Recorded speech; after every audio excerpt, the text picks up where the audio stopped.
کوچے میں تھوڑی سی جا چاہیے،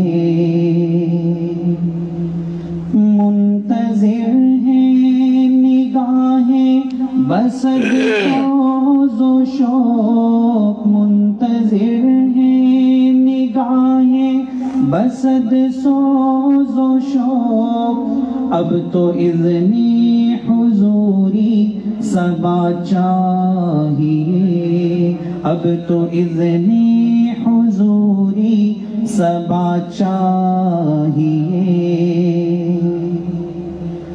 اشک تھمنے نہ پائیں اسیر حرم، اشک تھمنے نہ پائیں اسیر حرم، ایک طوفان دل میں بپا چاہیے، ایک طوفان دل میں بپا چاہیے، خاک طیبہ ہو گر سرمائے چشم تو، خاک طیبہ ہو گر سرمائے چشم تو، ہم فقیروں کو پھر اور کیا چاہیے، ہم فقیروں کو پھر اور کیا چاہیے،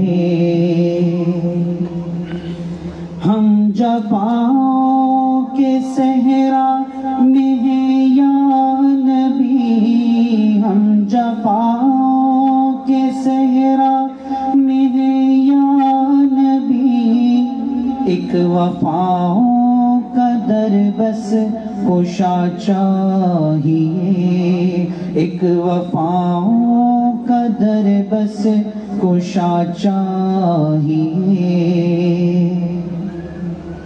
دل کی بستی میں اب دھوپ ہی دھوپ ہے، دل کی بستی میں اب دھوپ ہی دھوپ ہے، ان کی رحمت کی ہم کو رضا چاہیے، ان کی رحمت کی ہم کو رضا چاہیے، درد اب ہر رگ جام بسنے لگا، درد اب ہر رگ جام بسنے لگا، ان کے در پہ دوا ہے دوا چاہیے، ان کے در پہ دوا ہے دوا چاہیے، ہم کو جنت سے کچھ ماورا چاہیے، ان کے کوچے میں تھوڑی سی جا چاہیے۔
الحمدللہ وکفا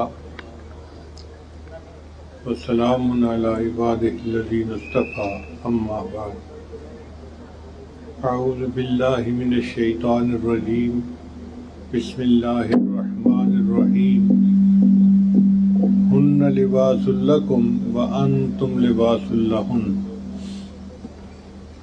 سبحان ربک رب العزت عما یصفون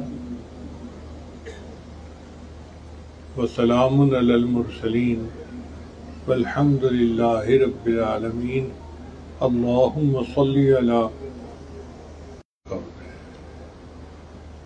بچپن میں بچے کے دو کام ہوتے ہیں. سونا،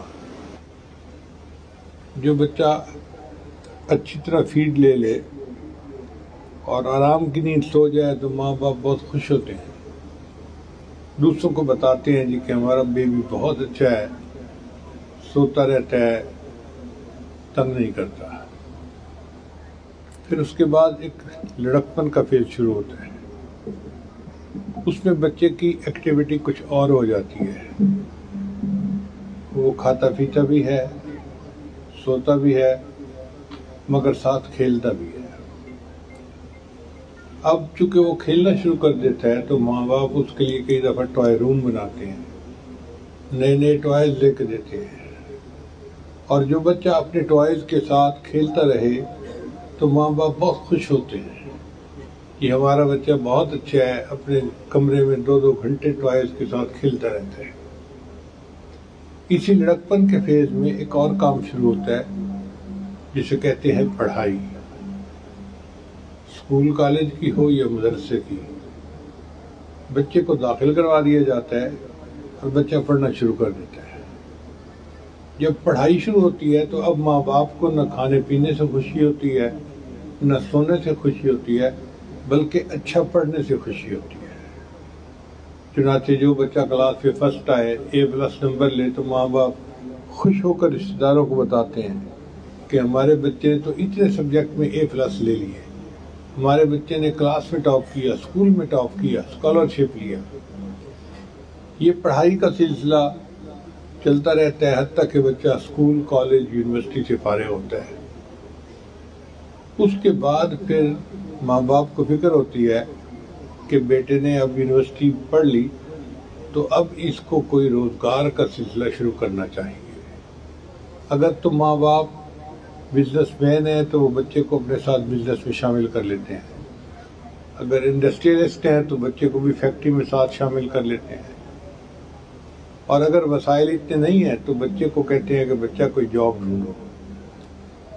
اگر بچے کو کوئی ملٹی نیشنل کمپنی میں جاب مل جائے، اچھی تنخواہ ہو، فرنج بینیفٹس ہوں، تو ماں باپ خوش ہوتے ہیں اور لوگوں کو بتاتے ہیں جی ہمارے بچے کو جی فلاں کمپنی میں جاب مل گئی، اتنی بیسک پے ہے، اتنا ہاؤس رینٹ ہے، اتنا یہ اتنا وہ، خوش ہوتے ہیں. اب جب بچہ اپنی جاب شروع کرتا ہے نا تو اس لڑکے کو اپنی زندگی میں ایک کمی محسوس ہوتی ہے. اس کا دل چاہتا ہے کہ کوئی اس کا اپنا ہوتا جس کے ساتھ یہ غم اور خوشی کو شیئر کرتا، جسے یہ اپنا سمجھتا، اپنا کہہ سکتا. شریعت نے اس فیز کے اوپر آ کر اس کا بہترین حل یہ بتایا کہ تم اس بچے کا نکاح کر لو. چنانچہ نبی صاحب نے فرمایا النکاح من سنتی، نکاح میری سنت ہے. شریعت نے اس کو عبادت کا درجہ دیا. حدیث پاک میں آتا ہے نبی صاحب نے فرمایا النکاح نصف الایمان، کہ نکاح آدھا ایمان ہے. اتنا بڑا یہ نیک کام ہے کہ آدھا ایمان اس کو کہا گیا. چنانچہ ترمذی شریف کی روایت ہے نبی صاحب نے فرمایا 4 باتیں سنن المرسلین. سنن المرسلین کیا؟ کہ جتنے رسول تشریف لائے ان سب کی یہ سنت ہے. پہلی بات الحیاء، کہ جتنے انبیاء تشریف لائے، رسول تشریف لائے، سب کے سب باحیا زندگی گزارنے والے تھے. التعطر، سب کے سب خوشبو استعمال کرنے والے تھے. یعنی کوئی انبیاء ایسا نہیں کہ ملنگ ٹائپ ہو جو نہ صفائی کا پتہ نہ پاکیزگی کا پتہ، بلکہ سب کے سب پاکیزہ زندگی گزارنے والے، صاف ستھری، نفاست پسند کرنے والے. اور تیسرا السواک، کہ جتنے بھی انبیاء تشریف لائے یہ سب کے سب مسواک کرتے تھے. اپنے ماؤس کو واش کرنا آج ہماری 90% بیماریوں کی بنیادی وجہ بنتی ہے۔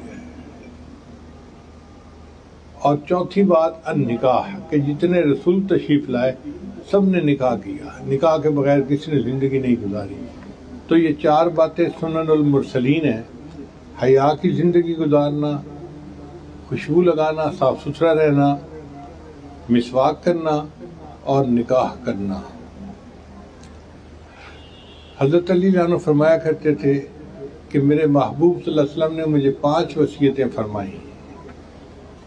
سب سے پہلی وصیت فرمائی اجلوا بالصلاۃ قبل الفوت، علی جب نماز کا وقت ہو جائے تو اس کے قضا ہونے سے پہلے اس کو جلدی پڑھ لیا کرو۔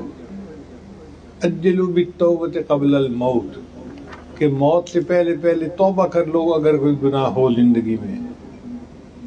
پھر تیسری بات کہ اگر کوئی بندہ فوت ہو جائے تو تم اس کے کفن دفن میں جلدی کرو، دیر نہ کرو۔ اگر کوئی ریزن ہے تو الگ بات ہے، ورنہ بغیر وجہ کے دیر، کہ اگر قرض ادا کرنا ہو تو قرض ادا کرنے میں جلدی کرو۔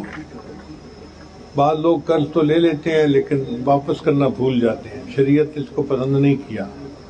تو بچے کی شادی میں جلدی کرو، یعنی بلا وجہ دیر نہیں کرنی چاہیے، بلکہ شادی جتنا جلدی ہو اتنا بہتر ہوتا ہے۔ حضرت علی عنہ فرمایا کرتے تھے جس بندے کو 5 نعمتیں مل جائیں وہ اپنے آپ کو بہترین انسان سمجھے، خوش قسمت ترین انسان سمجھے۔ پہلی بات شکر کرنے والی زبان، یہ بھی اللہ کی نعمت ہے کہ اللہ تعالیٰ کسی کو نعمتیں دے اور پھر شکر ادا کرنے کی توفیق بھی عطا فرمائے۔ ہمیں چاہیے کہ ہم اپنی زبان سے اللہ کی نعمتوں کا شکر ادا کریں۔ دوسری بات ذکر کرنے والا دل، اللہ ایسا دل عطا کرے جو اللہ کا ذکر کرنے والا ہو۔ اور تیسری بات مشقت اٹھانے والا بدن، شکر کرنے والی زبان، ذکر کرنے والا دل، مشقت اٹھانے والا بدن اور نیک بیوی۔ اور 5واں ہے وطن کی روزی۔ جس بندے کو اللہ یہ 5 نعمتیں عطا کرے وہ سمجھے کہ اللہ نے مجھے دنیا کی تمام نعمتیں عطا فرما دی ہیں۔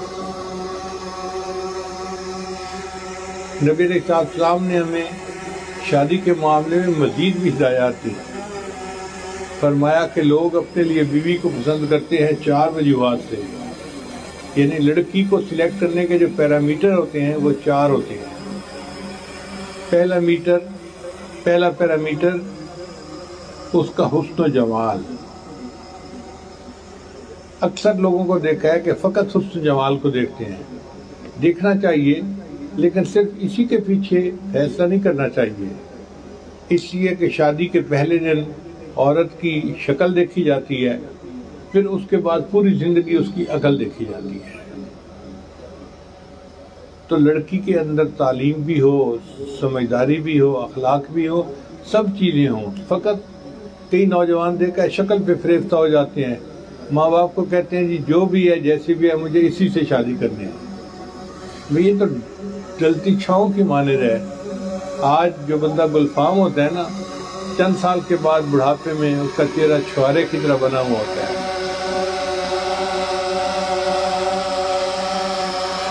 دوسرا، لوگ عام طور پر لڑکی کو سلیکٹ کرتے ہیں اس کے مال کی وجہ سے۔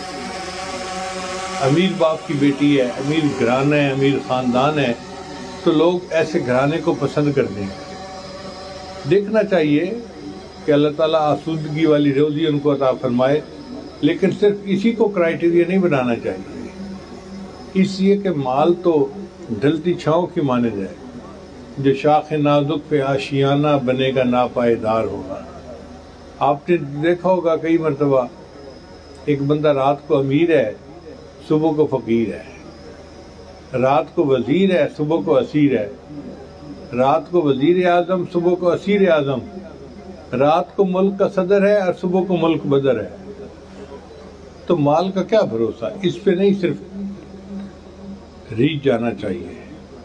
پھر تیسری چیز ہے نسب۔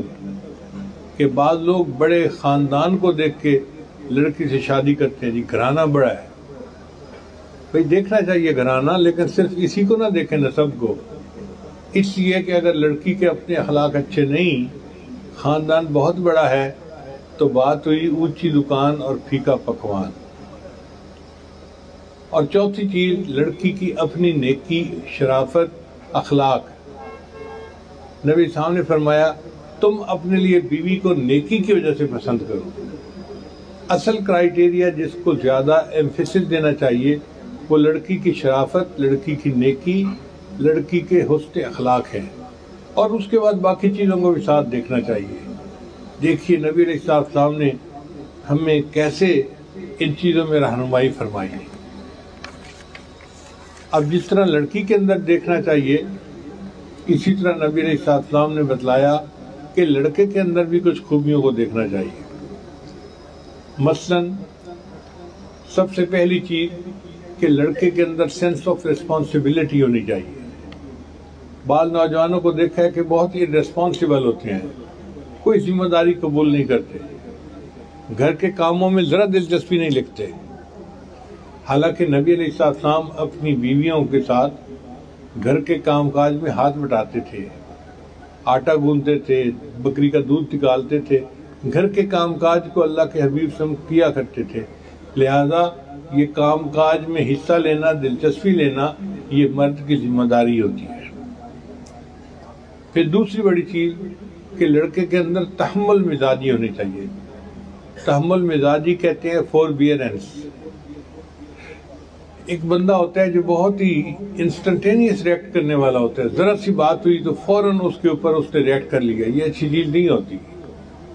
بردباری، تحمل مزاجی اچھی چیز ہوتی ہے. ازدواجی زندگی اچھی گزارنے کے لیے جس کے اندر زیادہ بردباری ہوگی وہ ایک اچھا خامد ہوگا. انگریزی میں کہتے ہیں to run a big show one should have a big heart, کہ بڑا کام کرنے کے لیے بندے کو دل بھی بڑا کرنا ہوتا ہے. تو اچھا گھرانہ چلانے کے لیے بندے کو دل بڑا کرنا پڑتا ہے. اگر بندہ چھوٹی چھوٹی باتوں کے اوپر ایشوز بنا کے بیٹھ جائے تو زندگی نہیں گزرتی.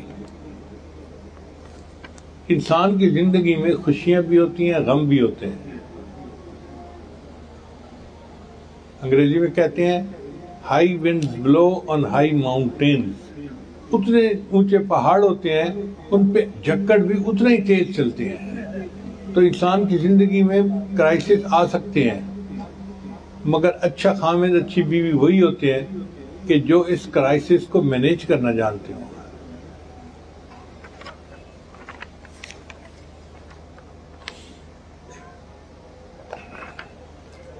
اور تیسری چیز کہ ہسبینڈ کے اندر کلیئرنس اینڈ ٹالرنس ہونی چاہیے، درگزر ہونا چاہیے.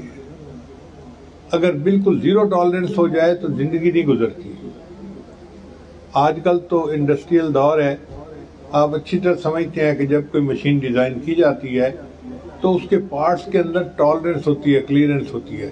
اگر شافٹ کا سائز اتنا ہے تو بیرنگ کا سائز اتنا ہوگا. ان کے درمیان فرق ہوتا ہے، ایک نہیں ہوتے.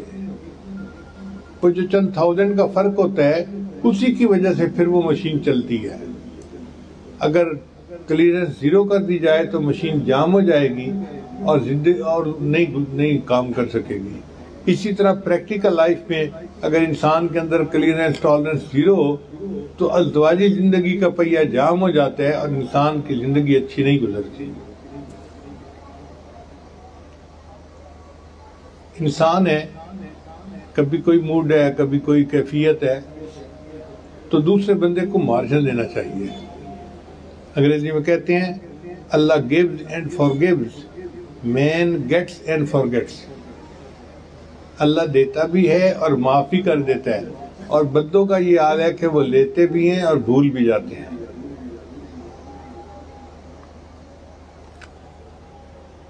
اچھی ازدواج زندگی گزارنے کے لیے ایک بنیادی چیز ہے جسے کہتے ہیں پیار، محبت. حدیث مبارکہ میں آتا ہے کہ جب نبی علیہ السلام نے سیدہ فاطمہ الزہرا کی رخصتی فرمائی تو آپ صلی اللہ علیہ وسلم نے فرمایا علی اگر تم محبت دو گے تو فاطمہ تمہاری ہے۔ یہ ایک چھوٹا سا فکرہ ہے مگر اچھی ازدواجی زندگی گزارنے کا بنیادی اصول ہے کہ اگر خاوند بیوی کو محبت دے تو بیوی اس کی ہی بن کے رہتی ہے۔ ہمارے اس ماحول معاشرے میں 99.9% بچیاں جب اپنے گھر سے چلتی ہیں تو ان کی نیت ہوتی ہے کہ ہم نے گھر کو آباد کرنا ہے۔ اب یہ خاوند پہ منحصر ہے، اگر وہ محبت پیار سے ان کو رکھے تو گھر آباد ہو جاتا ہے، اور اگر ان کو مس ہینڈل کر لے تو گھر برباد ہو جاتا ہے۔ اس لیے یہ محبت پیار ازدواجی زندگی کی بنیاد ہے۔ انگریزی میں کہتے ہیں house is built by hands but home is built by hearts. اینٹیں جڑتی جاتی ہیں تو مکان بن جاتے ہیں، اور جب دل ایک دوسرے سے جڑ جاتے ہیں تو گھر آباد ہو جاتے ہیں۔ ہمارے حضرت رحمۃ اللہ فرمایا کرتے تھے جہاں محبت موٹی ہوتی ہے وہاں عیب پتلے ہوتے ہیں، اور جہاں محبت پتلی ہوتی ہے وہاں عیب موٹے ہوتے ہیں۔ اس لیے میاں بیوی کو چاہیے کہ آپس میں محبت پیار کی زندگی گزاریں تاکہ ایک دوسرے کی خامیاں نظر ہی نہ آئیں۔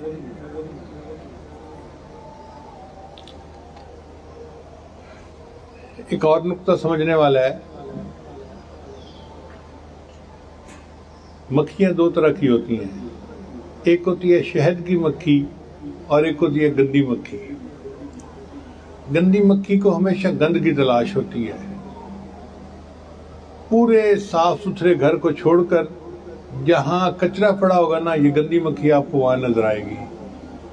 اتنے خوبصورت جسم کو چھوڑ کے جہاں پھوڑا ہوگا، پھنسی ہوگی، پیپ ہوگی، آپ کو گندی مکھی وہاں بیٹھی نظر آئے گی، اس لیے کہ اس کی سوچ گندی ہے، اسے گند کی تلاش ہے، وہ گندی جگہوں پہ پائی جاتی ہے۔ ایک ہے شہد کی مکھی، یہ بالکل ڈیفرنٹ ہوتی ہے، اس کی سوچ اچھی ہوتی ہے، اس کو پھولوں کی تلاش ہوتی ہے، پھلوں کی تلاش ہوتی ہے، اس لیے شہد کی مکھی کو آپ کچرے کے ڈھیر پہ نہیں دیکھیں گے بلکہ آپ اس کو پھولوں کے اوپر، پھلوں کے اوپر بیٹھا دیکھیں گے۔ وہ وہاں سے نیکٹر لیتی ہے اور پھر اس کو ہنی میں تبدیل کر دیتی ہے، اور ہنی اتنا لذیذ ہوتا ہے کہ آج کل میاں بیوی ایک دوسرے کے ساتھ محبت کا اظہار کرنے کے لیے ہنی ایک دوسرے کو کہتے ہیں۔ تو انسان شہد کی مکھی والی زندگی گزارے، محبت پیار کی زندگی گزارے، گندی مکھی والی زندگی نہ گزارے۔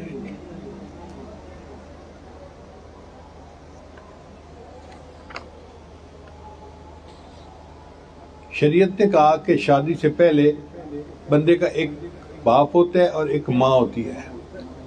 جب نکاح ہو جاتا ہے تو ساس اور سسر کو بھی شریعت نے ماں اور باپ کا رتبہ دیا ہے۔ اب بندے کے دو باپ اور دو مائیں ہیں۔ اگر ہم شریعت کی اس بات کو سامنے رکھیں اور ساس بہو کے ساتھ اس طرح ڈیل کرے جس طرح بیٹی کے ساتھ کرتی ہے تو زندگی میں کوئی پرابلم آ ہی نہیں سکتے، اور بہو بھی اپنی ساس کو اپنی ماں کی طرح ڈیل کرے کہ یہ میری امی کی مانند ہے تو جھگڑے ہی ختم ہو جائیں گے۔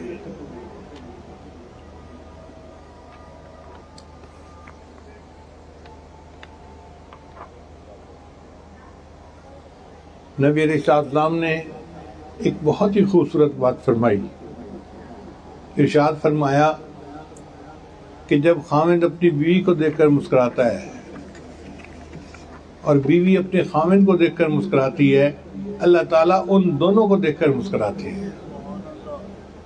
حیرت ہے کہ شریعت نے ہمیں کیا اعلیٰ اصول بتائے ہیں۔ اللہ کو راضی کرنے کا اس سے اور آسان طریقہ کیا ہو سکتا ہے؟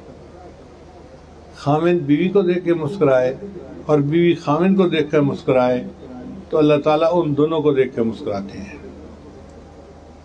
انگریزی میں کہتے ہیں A smile is something nice to see. It does not cost a cent. A smile is something all you own. It can never be spent. سیدہ صدیقہ رضی اللہ عنہا فرماتی ہیں کہ نبی علیہ السلام جب بھی باہر سے گھر تشریف لاتے تھے مسکراتے چہرے کے ساتھ آتے تھے اور اہل خانہ کو سلام کیا کرتے تھے۔ اگر ہم اس سنت پر عمل کرنا شروع کر دیں تو گھروں کے جھگڑے ہی ختم ہو جائیں گے۔ انگریزی میں کہتے ہیں اسمائل از اے کرو وچ makes everything straight. کہ اسمائل ایسا کرو ہے جو ہر چیز کو سیدھا کر دیتی ہے، ہر ریلیشن شپ کو سیدھا کر دیتی ہے، ہر معاملے کو سیدھا کر دیتی ہے. اس لیے ازدواجی زندگی میں اسمائلنگ فیس ہونا چاہیے. بعض مردوں کو دیکھا ہے کہ گھر آتے ہیں تو بڑے ہی تھکے ہوئے اور ایگزاسٹڈ اور سڑا ہوا جیسے بندہ ہوتا ہے، اس طرح سے. تو بیوی پریشان ہو جاتی ہے کہ پتہ نہیں انہیں میں پسند نہیں ہے، کیا مسئلہ ہے، یا ان کا انٹرسٹ کسی اور جگہ پر ہے. ایسا نہیں کرنا چاہیے. نبی علیہ السلام اپنے گھر تشریف لاتے تھے مسکراتے چہرے کے ساتھ. تو اگر ہم بھی اس سنت پر عمل کریں تو ہمارے گھروں میں بھی خوشیاں پھیلیں گی اور گھر آباد ہو جائیں گے.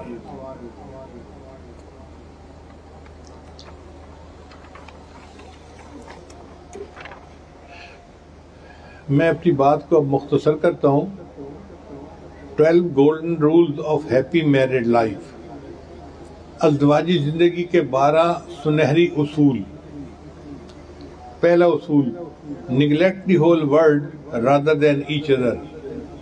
پوری دنیا کو نیگلیکٹ کر سکتے ہو، ایک دوسرے کو نیگلیکٹ نہیں کرنا. دوسرا، never bring up mistakes of the past.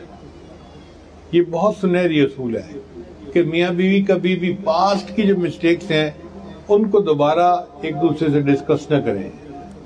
ہم نے دیکھا ہے میاں بیوی میں جب بات شروع ہوتی ہے تو دلہن اپنی شادی کے دن سے شروع کرتی ہے.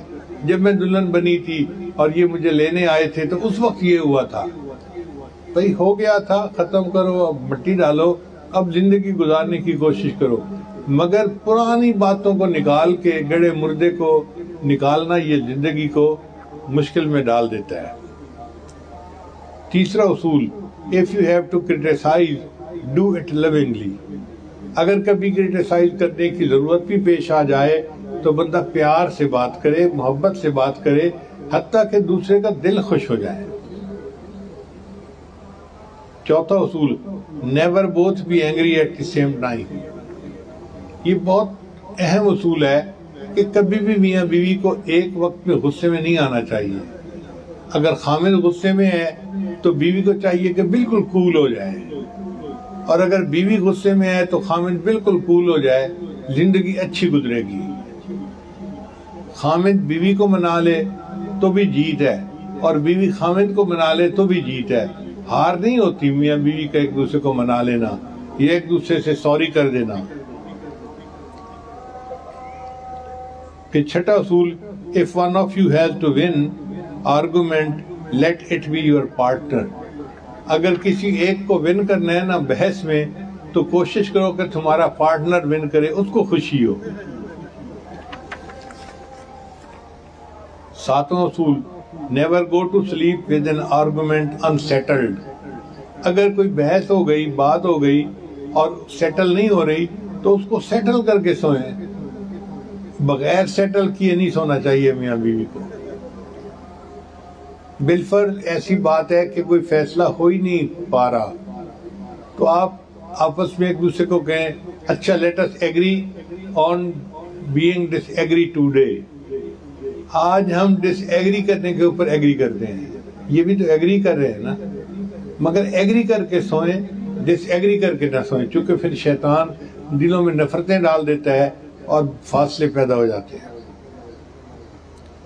آٹھواں اصول، at least once every day try to say one kind word to your life partner. 24 گھنٹے میں کم از کم ایک مرتبہ تو کوئی محبت کا لفظ اپنے پارٹنر کو کہیں. بیوی اپنے ہسبینڈ کو اسمائل کر کے کہے اور ہسبینڈ اپنی بیوی کو کہے. نواں اصول، when you have done something wrong, be ready to admit it and say sorry and ask for forgiveness. انسان ہے، غلطی ہو جاتی ہے. اگر غلطی ہو جائے تو اس کو بہانے نہ بنائیں یا اس کو غلط طور پہ ڈیفینڈ نہ کریں.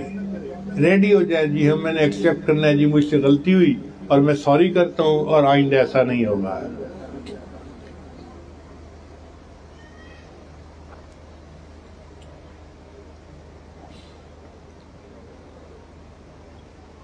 دسواں اصول، yield to the wishes of your partner. میاں بیوی ایک دوسرے کے لیے اس کی خوشی کی خاطر yield کر رہے ہیں.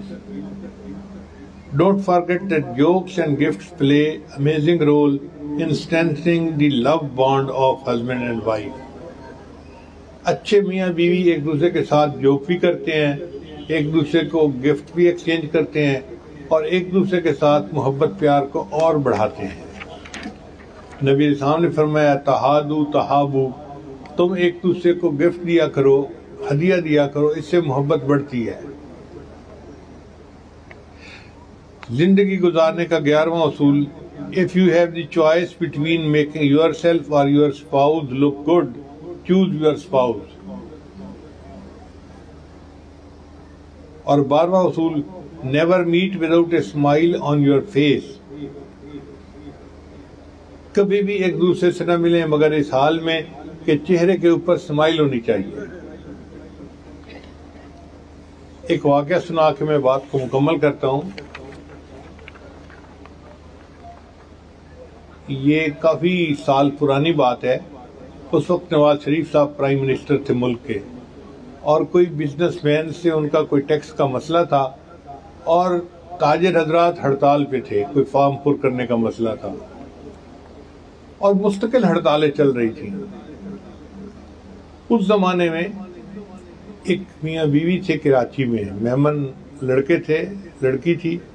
انہوں نے مجھے فون کیا کہ جی ہماری شادی کو 6 مہینے ہو گئے ہیں اور 6 مہینے ہمارے آپس میں بحث مباحثہ کرتے لڑتے جھگڑتے گزر گئے ہیں اور ہم اس نتیجے پہ پہنچے ہیں کہ اب ہمیں ایک دوسرے سے سیپریٹ ہو جانا چاہیے اور ماں باپ کو بتا دینا چاہیے، مگر چونکہ آپ ہمارے شیخ ہیں تو ہم نے آپ کو پہلے اطلاع دی، جو آپ فرمائیں گے ہم ویسا کریں گے۔ میں بڑا حیران ہوا، لڑکا بھی دیندار تھا، لڑکی بھی دیندار تھی، نیک تھے، عالم تھے اور پڑھے لکھے تھے اور اچھی فیملی تھی دونوں کی اور قریبی رشتہ تھا۔ تو ان بچوں میں کیوں ایک دوسرے سے جو ہے وہ محبت پیار کا رشتہ ڈیولپ نہیں ہو رہا؟ میں دونوں سے بات کروں گا، پھر میں آپ لوگوں کو بتاؤں گا۔ جب میں وہاں گیا تو میں نے میاں سے بھی بات کی، بیوی سے بھی بات کی۔ اب اصل مسئلہ یہ تھا کہ بچے کا بزنس چل نہیں رہا تھا اور جو بیوی گھر میں تیار ہو کے بیٹھی ہوتی تھی کھانا بنا کے کہ ہسبینڈ آئے گا تو میں اس کے ساتھ مل کے کھانا کھاؤں گی، وہ 2-2 3-3 گھنٹے بھوکا انتظار کرتی خامد کے لیے۔ اب جب خامد گھر میں داخل ہوتا تو اس کے چہرے پہ سیریسنس ہے اور وہ بہت ہی جیسے کوئی انٹرسٹ ہی نہیں ہوتا، تو بیوی کو غصہ آتا، کیوں؟ میں اس کی کزن ہوں، میں خوبصورت ہوں، میں پڑھی لکھی ہوں، میں بھی اسی خاندان کی ہوں، مجھ میں کس چیز کی کمی ہے کہ یہ میرے اندر انٹرسٹ نہیں رکھتا؟ تو بیوی اس کے ساتھ بحث کرنا شروع کر دیتی۔ چنانچہ میاں بیوی 6 مہینے ایک دوسرے کے ساتھ بحث مباحثہ ہی کرتے رہے۔ جب میں نے in between the line read کر لیا کہ یہ مسئلہ ہے، تو میں نے پھر ہسبینڈ سے یہ کہا کہ دیکھو آپ تو بچہ ایک سنت پر اتنی محبت سے عمل کرتے ہو۔ اس نے کہا جی ہاں، جو آپ نے جذبہ پیدا کر دیا ہے تو میں تو سنت کو ڈھونڈتا ہوں کہ اس پر عمل کروں۔ میں نے کہا ایک سنت کی کمی ہے۔ نبی علیہ السلام جب گھر تشریف لاتے تھے مسکراتے چہرے کے ساتھ آتے تھے، گھر والوں کو سلام کرتے تھے، آپ اس سنت پہ عمل نہیں کرتے۔ اس نے کہا جی ادھر تو میرا دھیان ہی نہیں ہے۔ میں نے کہا آج کے بعد آپ جب شام کو دفتر بند کرنے لگو نا، تو دفتر بند کرنے سے پہلے